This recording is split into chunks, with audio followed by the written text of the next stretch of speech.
Olá, pessoal, tudo bem? Bom, nós hoje iremos dar início às discussões acerca de demografia. Inicialmente, eu gostaria de recapitular com vocês o conceito de demografia, né? Demografia, que é um termo que vem de descrição de povo, ou estudo do povo. Então, dentro dessa perspectiva de estudo do povo, ou estudo populacional, nós vamos observar, né, que a demografia ela não é constituída apenas de dados estatísticos. Apesar desses dados estatísticos, eles serem primordiais, né, para se fazer o planejamento, né, das populações de um determinado território. A gente vai observar que em um dado território, quando a gente está se referindo ao território de um país, por exemplo, a gente vai observar que ele vai ter, né, diferenças não somente fisiográficas, mas também diferenças econômicas, e que essas diferenças econômicas elas irão ocasionar diferenças sociais.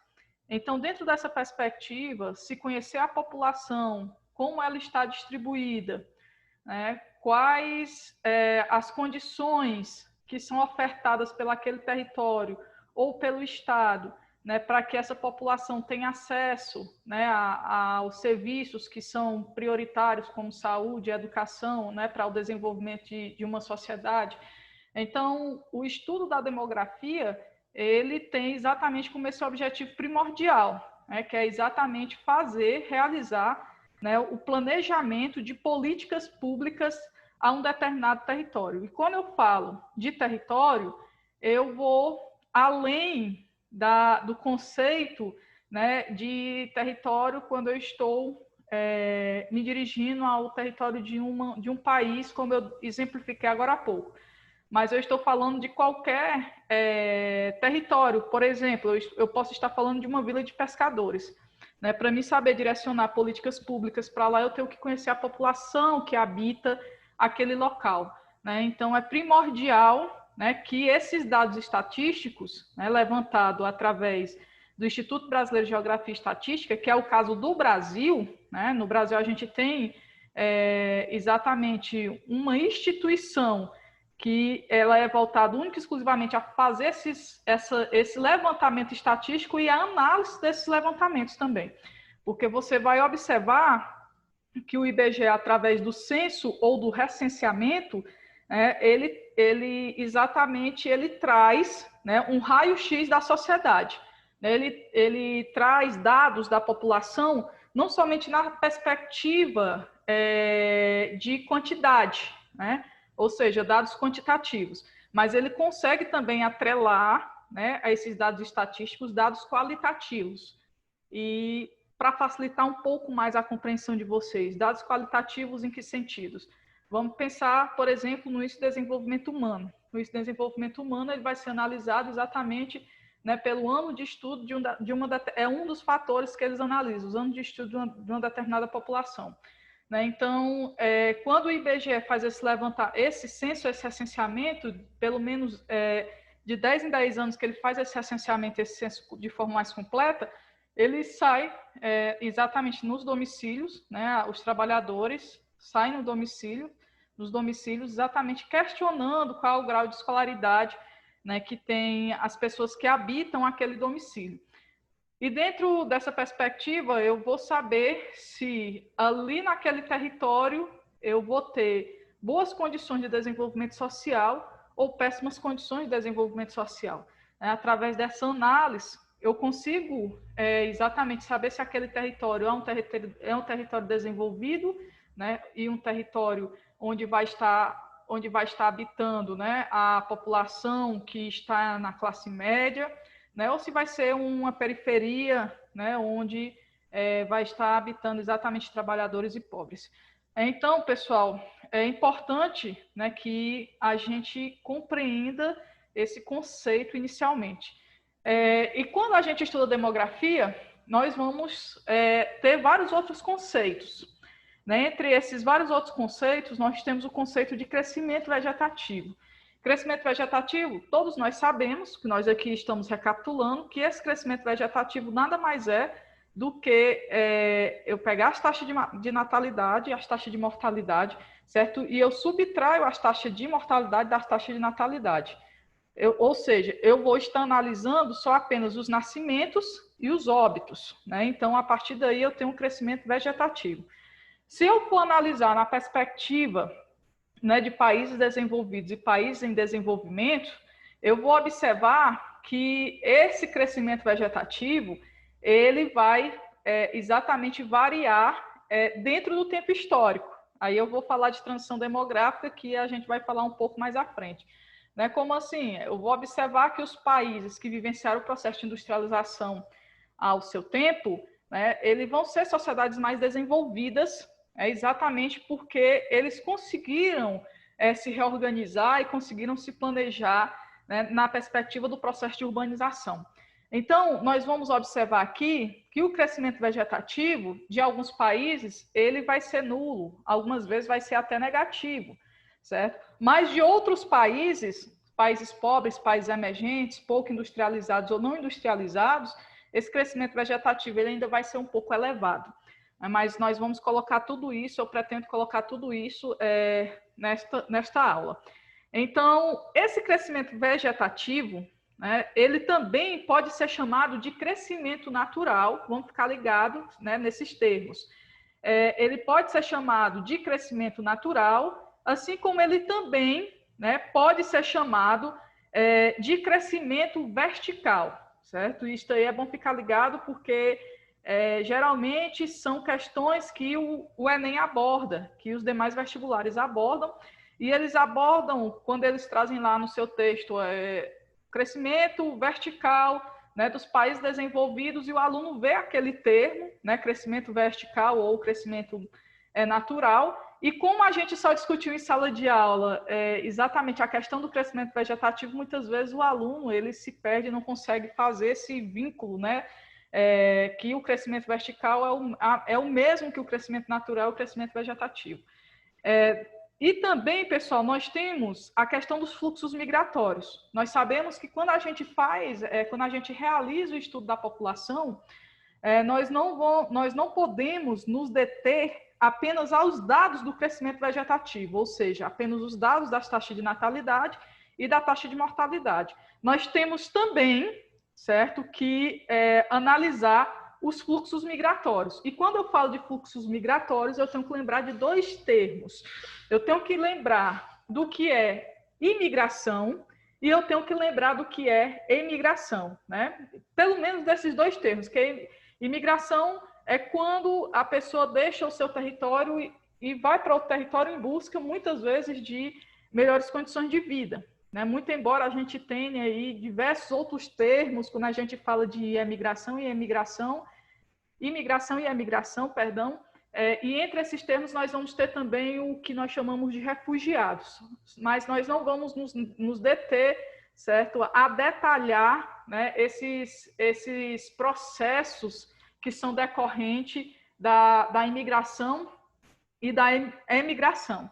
Né? O que nós temos que abordar nesse momento é que em um determinado território eu vou ter pessoas entrando e eu vou ter pessoas saindo desse território, certo? Então, quando eu avalio uma população, eu tenho que levar em consideração as taxas de natalidade, as taxas de mortalidade, que aí eu tenho a questão do crescimento vegetativo natural ou vertical, e eu tenho que levar em consideração também os fluxos migratórios, que aqui eu coloquei entrada e saída, certo? De territórios nacionais, né? Ou seja, quando eu falo de fluxos migratórios dentro do planeta, né, de fluxos migratórios internacionais, eu estou falando de imigração e emigração. Mas nós sabemos que quando nós falamos de fluxos migratórios, nós vamos ter diversos outros termos também.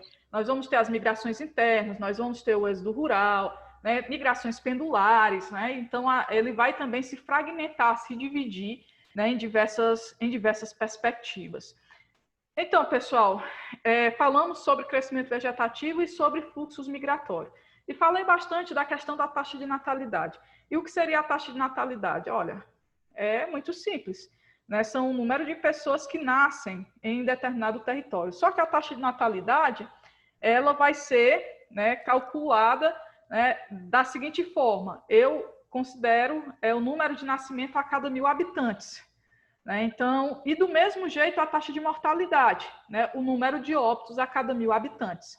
Então, a taxa de mortalidade, como eu já disse, são exatamente as pessoas que morrem. Né? E se eu for falar também do grau de desenvolvimento de uma nação, eu vou ter países onde as pessoas elas vão morrer, né? Elas vão vir a óbito mais cedo e outros que vão vir a óbito mais tarde. E isso vai estar intrinsecamente relacionado à expectativa de vida. Né? Então, quando eu falo de taxa de mortalidade, eu também trago dentro da demografia um outro conceito, né? Que é o conceito exatamente de mortalidade infantil. E que fiquem ligados aí para não esquecerem e aprenderem de fato. A mortalidade infantil é a mortalidade, né, daqueles seres vivos que ocorrem, seres humanos, viu, pessoal, que ocorrem até 1 ano de idade. Ou seja, acima de 1 ano de idade já não é mais considerado mortalidade infantil, apesar de serem crianças, né, mas é considerado mortalidade infantil de 0 a 1 ano de idade, certo? Então, isso é o que nós... E a mortalidade infantil, ela também vai estar relacionada, ou seja, o número de óbitos até 1 ano de idade a cada 1.000, né? A cada 1.000 óbitos. Sempre vai ser retratada dessa forma, demonstrada, né, dessa forma. E aí, eu gostaria também de trabalhar com vocês um outro conceito. Eu não estou ainda compartilhando, certo, a imagem do livro de vocês, porque eu quero trabalhar com vocês apenas a questão dos gráficos. Quando eu falo de população relativa, né, e aí o próprio nome já está dizendo, população relativa a algo, né? Se eu estou falando de população, eu vou estar exatamente falando dela relativa ao território, né? Então, quando eu falo de população relativa, eu trago o conceito de povoado, né? Aquele território vai ter tantos habitantes por quilômetros quadrados. Então, se ele tiver um número X de habitantes por quilômetro quadrado, eu vou observar que ele é um território povoado. E a partir daí eu tenho um conceito de população relativa ou ainda eu posso chamar a população relativa ou eu posso conceituá-la de densidade demográfica. Eu vou ter também a questão de um conceito que nós chamamos de populoso. Né? Quando eu falo de conceito, quando eu falo que um país é populoso, um município é populoso, eu estou apenas me relacionando ao número de habitantes, sem levar em consideração o território, certo? É apenas o número total de habitantes que abrigam aquele território. Então, eu me refiro a um país populoso ou a uma cidade, a um estado populoso, certo? E a questão da população do populoso está relacionado à população absoluta, né? E aí nós vamos ter também, pessoal, certo? Dentro do conceito da demografia, um termo que nós chamamos, inclusive eu até fiz menção a ele agora há pouco, que nós denominamos de expectativa ou esperança de vida ao nascer. Ou eu chamo de expectativa de vida ou esperança de vida ao nascer. E aí, o que seria isso? Seria exatamente as condições do estado de bem-estar social. Germano, o que é o estado de bem-estar social?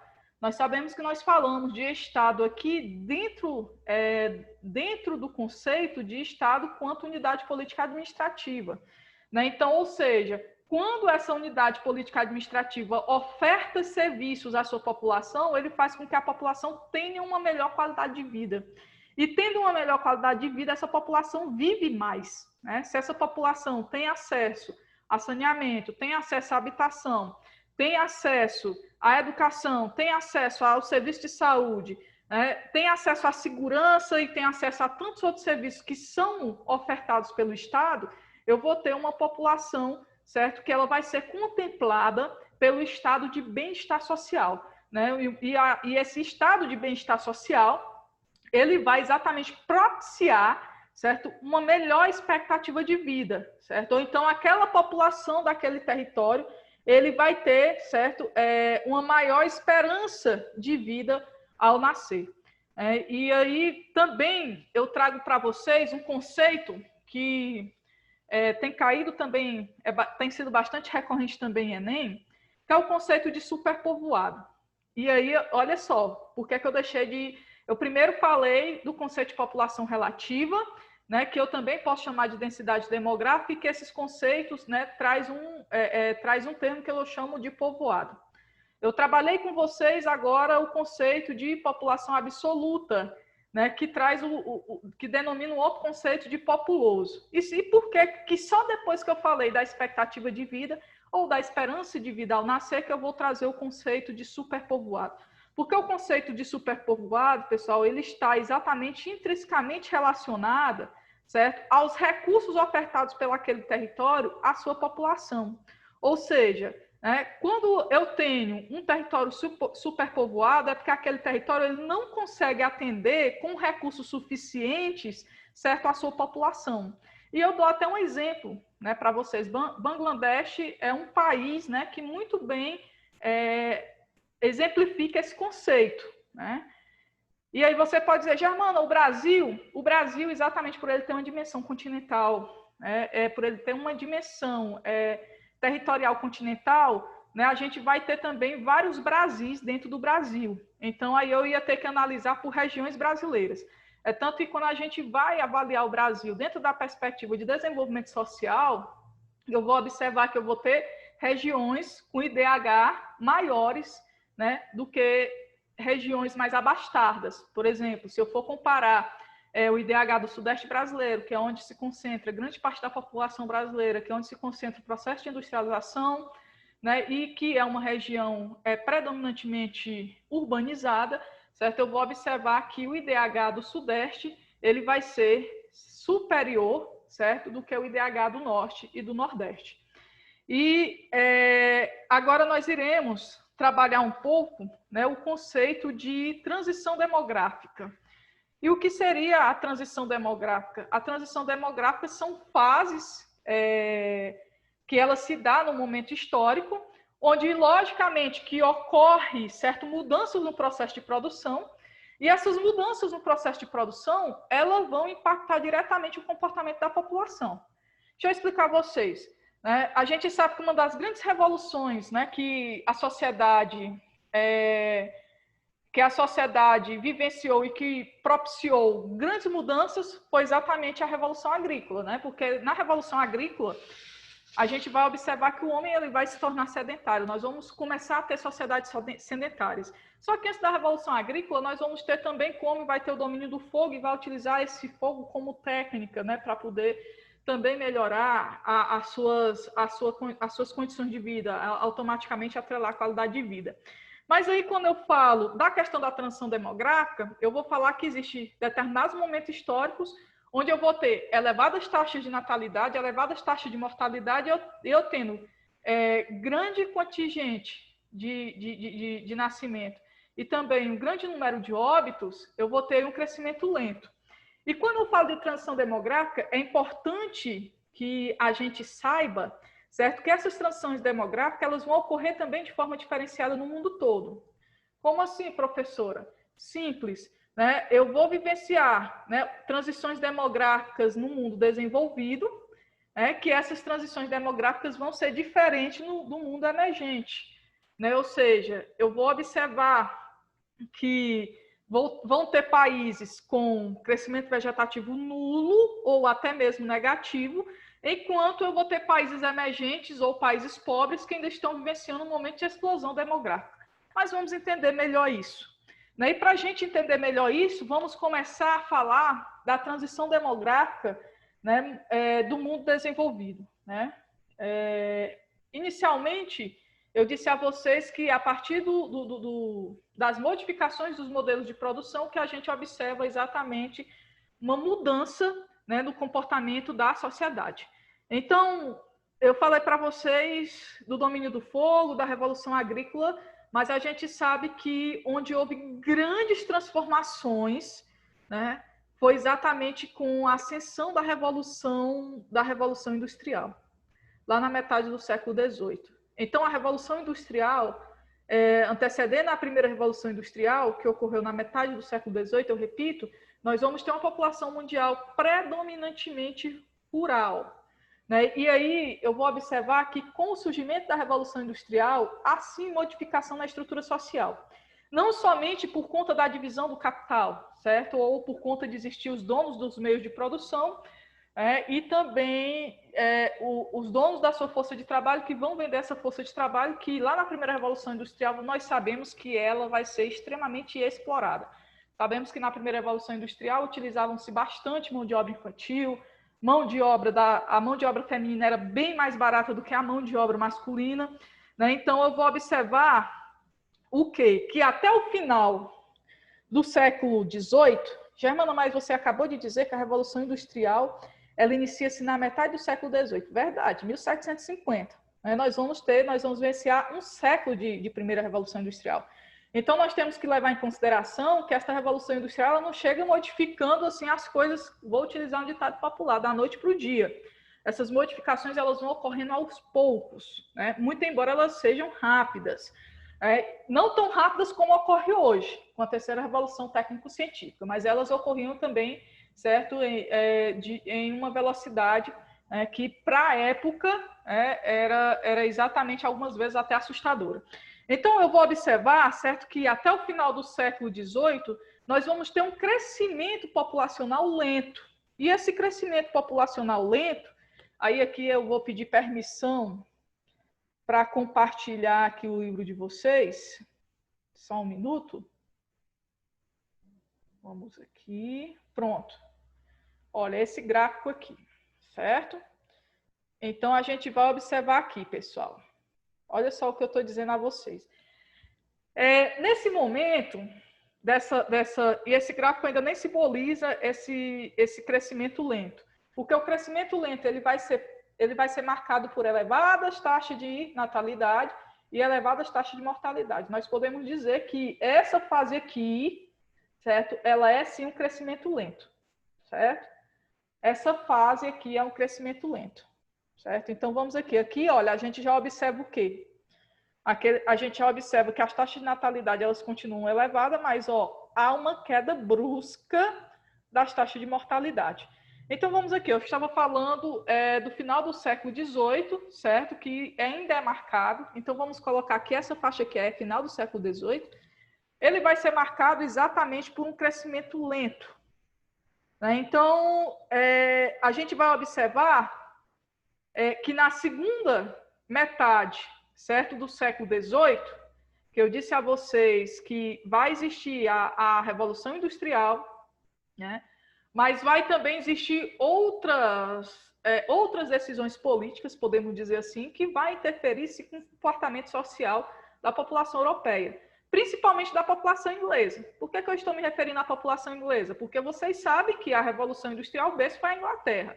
Então, assim, quando eu falo da população inglesa, eu também vou me lembrar lá das aulas do professor Arilson de História e saber que os cercamentos de terra, né, ela se dá praticamente em conjunto com se dá praticamente de forma momentânea, vamos colocar assim, com a Revolução Industrial, e esses cercamentos de terra, eles vão contribuir bastante para o êxodo rural, o intenso êxodo rural. Ou seja, se não tem mais terras para os camponeses produzir, esses camponeses eles migram para cidades e tentam exatamente com que sua mão de obra seja absorvida, né, pela indústria. Né? Eu acho que isso fica claro exatamente porque é que a população inglesa e a população europeia à época, ela deixa de ser uma população predominantemente rural e ela passa a ser uma população predominantemente urbana.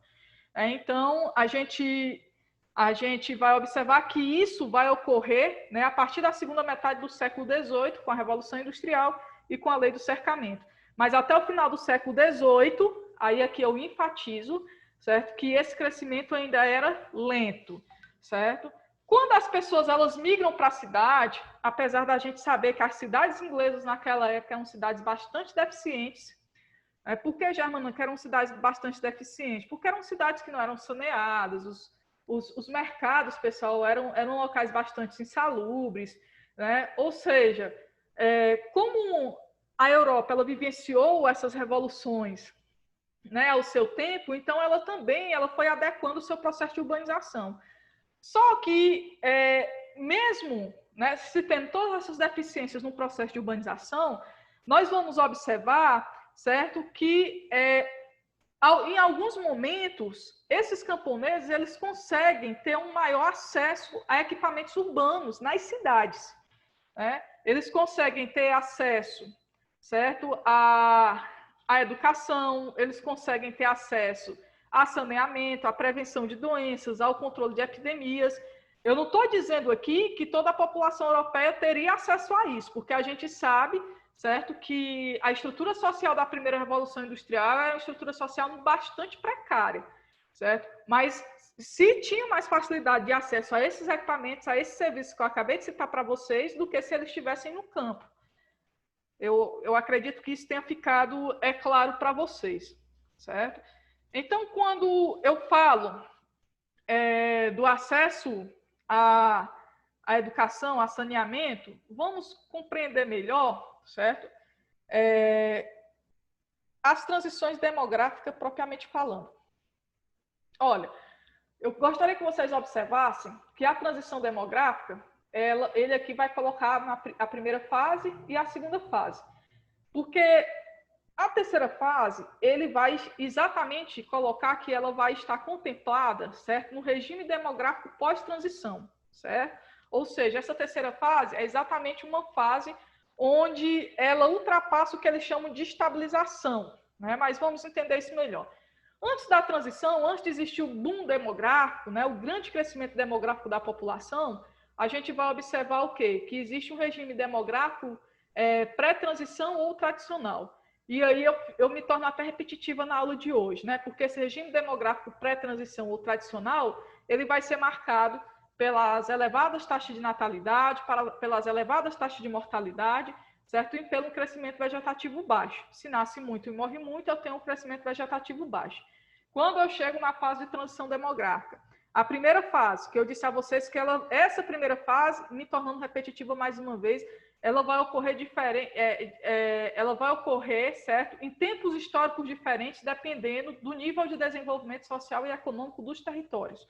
Então, aqui eu tenho a primeira fase, marcada por taxa de natalidade elevada, taxa de mortalidade em queda brusca, que é exatamente essa primeira fase aqui, que a gente acabou de analisar, certo? E ela também vai ser marcada por um crescimento vegetativo elevado. Ora, se eu tenho elevadas taxas de natalidade e pouca mortalidade, eu vou ter exatamente o que nós chamamos de boom demográfico ou explosão demográfica. Eu vou ter aqui a segunda fase, marcada. A segunda fase, olha só onde é que ela vai estar, certo? A segunda fase, ela vai ser marcada pela manutenção, certo? Das taxas de mortalidades baixas, né? Elas vão baixar ainda mais, e aqui eu já vou ter uma taxa de natalidade sendo reduzida, né? E um crescimento vegetativo em redução. E isso eu consigo observar, perdão, certo? Só passar aqui. E eu consigo observar isso nesse mapa. Olha só, aqui eu tenho a taxa de mortalidade, ela continua em queda, né? A taxa de natalidade aqui, ela tem uma queda brusca, certo? Só que eu ainda tenho aqui um elevado crescimento demográfico. Mas aí, se eu for levar em consideração esse crescimento demográfico com o crescimento demográfico da primeira fase, eu vou ver que ele vai estar exatamente em queda. E aí ele vai colocar aqui, certo, também, né, o regime demográfico pós-transição. Pronto, eu saí da transição demográfica e aí como é que fica o comportamento da população mundial? Eu vou ter o quê? Taxa de natalidade baixa, taxa de mortalidade baixa, um crescimento vegetativo baixo ou nulo. E, em alguns países europeus, um crescimento vegetativo negativo, né, onde a gente vai observar em que alguns países, né, o livro de vocês não traz isso, mas em alguns países, né, esse crescimento vegetativo ele vai ser negativo porque as taxas de mortalidade vão superar, né, as taxas de natalidade. Aqui ele faz, pessoal, uma retrospectiva histórica exatamente do crescimento da população mundial. Né? Aqui eu vou ter 8 mil antes de Cristo, né? Menos de 10 milhões de pessoas, aí logicamente todas essas revoluções, o domínio do fogo, a revolução agrícola, as revoluções industriais, né? A população se tornando uma população predominantemente urbana, eu vou ter um aumento significativo da população, certo? E aqui ele vai falar um pouco das transições demográficas dos países em desenvolvimento, que eu já elenquei bastante para vocês, certo? Mas eu gostaria de destacar alguns outros pontos. Entre esses outros pontos, eu vou até, pessoal, eu vou até interromper o compartilhamento, porque os gráficos que eu gostaria de trabalhar com vocês, eu já trabalhei. E eu sei que eu estou falando, mas é porque eu estou falando sem dar oportunidade de vocês estarem participando agora, porque eu quero encerrar essa aula ainda hoje, certo? E vai dar certo para a gente fazer isso. Então, pessoal, quando eu falo da questão da transição demográfica dos países em desenvolvimento, né, eu vou observar, olha só, enquanto a gente estava falando ali, metade do século XVIII, início do século XVIII, aí eu vou observar também, certo, que, por exemplo, na segunda metade do século XIX, né, eu vou ter o quê nos países em desenvolvimento? Eu vou ter que um crescimento vegetativo ele vai estar exatamente em declínio. E esse crescimento vegetativo em declínio, ele vai ser consequência de quê? De melhorias educacionais. Pessoal, estou falando de século XVIII. Aí, só para vocês terem ideia, vamos falar de Brasil, né? Olha só, a nossa Constituição é de 1988. Eu considero a nossa Constituição muito jovem. Antes da nossa Constituição, a nossa população era predominantemente analfabeta, certo? Ou seja, uma população que não tem acesso à educação, é impossível, certo, se ter desenvolvimento social e desenvolvimento econômico. Então, vamos pensar, e o Brasil, ele é um país onde nós estamos entre as 10 maiores economias do mundo, apesar de ser um país também marcado por grandes injustiças sociais. Mas aí eu gostaria que vocês pensassem, por exemplo, nos países africanos e nos países asiáticos, né, que muitos não conseguiram nem sequer se industrializar, e não conseguiram sequer, de certa forma, ainda sair, por exemplo, muitos deles ainda vivenciam a primeira fase da transição demográfica, certo? Eu gostaria que vocês compreendessem isso. Então, a gente vai observar que os países latino-americanos, por exemplo, alguns países asiáticos que passaram, né, por grande crescimento econômico e conseguiram atrelar esse desenvolvimento econômico também desenvolvimento social, né, a gente vai observar que após a Revolução Técnico-Científica Informacional, vivenciada, né, pelos países desenvolvidos, mas que nós compramos também, nós, mundo emergente, compramos também equipamentos dessa terceira revolução industrial, nós conseguimos observar que o desenvolvimento técnico-científico ele vai exatamente fazer com que a população mundial ela tenha um poder maior de consumo, principalmente, certo, de consumir mais leite, mais carnes, mais verduras, né? Ou seja, a gente tem um fornecimento, a gente pode dizer assim, que a alimentação ela se torna mais acessível, né? Germana, mas por que você fala isso? Porque a gente tem que falar, por exemplo, de um Brasil que até há poucos anos atrás estava no mapa da fome. Nós temos que falar de um continente africano que muitos africanos passam fome, no continente asiático que também muitos que moram lá também são assolados pela fome. A fome é um problema real, certo? E que ainda assola a população mundial. Nós não podemos fugir dessa realidade. E foi exatamente com o desenvolvimento técnico-científico, certo, que a população, principalmente dos países emergentes, passou, né, a ter acesso a alimentos, né? A gente vai também observar a evolução da medicina, o desenvolvimento da indústria farmacêutica, né? Na segunda metade do século XIX, nós podemos citar ainda, certo, melhorias educacionais, alterações no comportamento social. Essas alterações no comportamento social, aí se muda a configuração, nós temos o que? A mão de obra da mulher utilizados lá na segunda metade do século XVIII, certo? De uma forma bem justa, porque era uma mão de obra barata, mais barata do que a masculina. Só que aqui, pessoal, na segunda metade do século XIX, certo? Já início do século XX, nós vamos observar que a mulher se insere no mercado de trabalho, por ela muitas vezes ter mais escolaridade até do que o homem. Então, elas optam por investir em uma carreira e automaticamente se reduz drasticamente, né, o número de quantidade de pessoas por família, né? Muitas vezes ela opta por nem ser mãe, né, ou opta por ter um filho apenas. Então, esse comportamento, essa alteração no comportamento social, certo? Ela também vai alterar certo, a demografia mundial. Nós temos, aí eu vou falar aqui do movimento ludista, que ele vai ser marcado lá da primeira Revolução Industrial, e que esse movimento ludista ele também vai impactar diretamente no estudo da demografia, porque esse movimento ludista ele vai desencadear, né, melhorias, né, de condições de trabalho, certo, aos trabalhadores e propiciando melhorias de condições de trabalho, propicia também melhorias de qualidade de vida. No século XIX, século XX, nós vamos observar que o padrão de qualidade de vida, né, das classes médias, eles melhoram significativamente, certo? Assim como também a gente começa a observar, né, a ascensão daquelas pessoas que não tinham alguma renda, né, e que começam a ter alguma renda, começam a fazer parte do mercado consumidor, e a gente começa a observar que eles também conseguem atrelar, né, a classe baixa, né, consegue atrelar também qualidade de vida. E aí nós temos a participação da mulher no mercado de trabalho, que eu já citei para vocês, né, a partir da segunda metade do século XX. E aí, falando dos países emergentes, eu vou citar aqui para vocês que até a Segunda Guerra Mundial, o ritmo de crescimento demográfico desses países era baixo. Olha, se diferenciando lá dos países desenvolvidos. Nos países desenvolvidos, a gente vai observar, pessoal, que vai ser no final do século XVIII, certo? Esse crescimento ainda é lento. Nos países emergentes, na Segunda Guerra Mundial, esse crescimento ainda vai ser lento, certo? O ritmo vai ser baixo.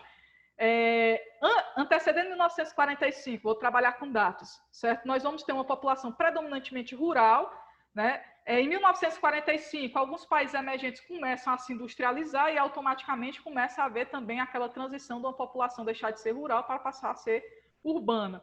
Né? Automaticamente, com o processo de urbanização, há uma redução da mortalidade, há o que nós chamamos de explosão demográfica, porque a gente começa a vivenciar a segunda fase, né, da transição demográfica, e automaticamente a gente começa a observar que os fluxos migratórios eles se tornam mais dinâmicos, né, até no interior, né, desses territórios. E também se falando de migração internacional. A gente começa a observar que a partir do momento que há um melhoramento da qualidade de vida, mas há também pessoas buscando melhor qualidade de vida fora desses territórios e pessoas buscando esses territórios que ofertam uma melhor qualidade de vida. Automaticamente nós temos aí um envelhecimento da população. Esse envelhecimento da população ele vai se diferir dos países desenvolvidos para os países emergentes. E nos países emergentes a gente observa que ainda um dos grandes entraves para que a população não envelheça, né, e para que muitos jovens ainda morram é exatamente a violência. Pessoal, eu peço desculpas a vocês por eu ter passado o conteúdo de vocês de forma assim tão... eu sei que foi densa, mas eu acredito que tenha dado para que vocês entendam, certo? Só vai ficar apenas 2 minutos para mim abrir para que vocês participem. Então, vamos aproveitar. Alguém tem dúvida? Alguém quer fazer menção a alguma coisa? Vocês estão me escutando, né? Não estou falando só, não.